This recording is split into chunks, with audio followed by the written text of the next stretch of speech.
Welcome back, everybody. I'm joined by meteorologist Eric Elf. Now, Eric, what a beautiful and quiet scene in our downtown Salisbury. It is nice and quiet, but you can kind of see the low-level cloud deck from the city lights kind of illuminating the cloud deck, so it's definitely a cloudy scene out there, Right.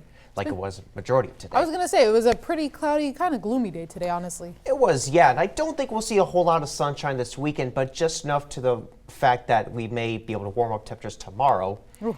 Up Cross to my the lower fingers. 60s, and then maybe, just maybe, we may make a run at 70 degrees. But it won't be accompanied with the nicest of weather. There's going to be a lot of clouds out there, and tomorrow's going to start off, I think, with overcast skies and fog out there. But you could see that it's an overcast sky right here in downtown Salisbury. We're still dealing with that onshore wind, so that's bringing in all of this low-level moisture and the cool temperatures. We're only in the lower 40s right now. You combine that with the little patches of fog and drizzle that we're expecting tonight. It's going to be a fairly raw night out there. Now, we're not dealing with any fog issues by the looks of it at this given moment, but certainly the atmosphere is very saturated at the surface, or close to saturated, I should say. So at some point, I think definitely after midnight, we're going to be dealing with some fog issues. So just something to keep in mind. But other than the low clouds, we have no precipitation, so we'll keep it on the dry side, but still going to be dealing with this onshore flow at the very least through tomorrow morning. That's why I think we'll have the overcast skies and areas of patchy fog tomorrow morning. But as this area of low pressure, this potent area of low pressure, I might add, comes to our neck of the woods, the winds will turn more southerly going through Saturday into Sunday. So that's why we expect some warmer temperatures. And boy, oh boy, do we got a severe weather outbreak going on here across portions of the Midwest, with multiple tornado warnings right now as we speak. So that severe threat, it's going to be continuing through portions of the Midwest tonight.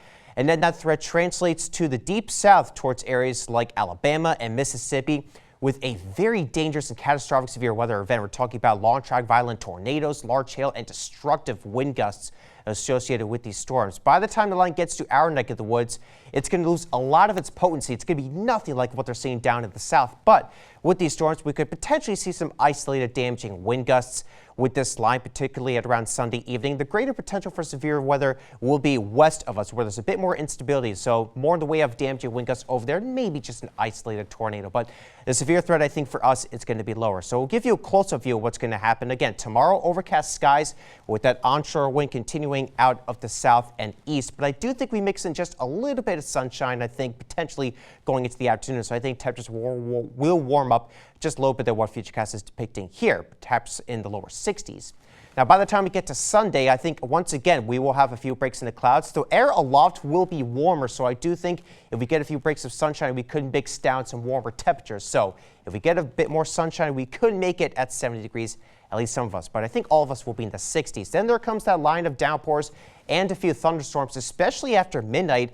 We're going to have to watch for some hefty downpours going into Monday morning, so maybe some flooding issues, but certainly it's going to be a gusty day throughout the day on Sunday. This is at 7 p.m., gusts 35, maybe even 45 miles per hour. In any of the heavier downpours and stronger storms, there could be a few higher gusts exceeding 50 miles per hour, so we'll keep an eye on that.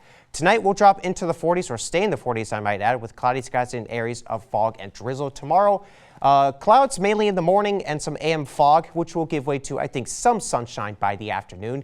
And then we got that rain and the downpours Sunday evening through the overnight into Monday morning. Should be drying out for the second half of Monday. It looks mostly sunny for Tuesday into Wednesday, with some pretty comfortable temperatures in the 60s. And then the next chance for some rain and maybe even thunderstorms comes by the following Thursday. Layla?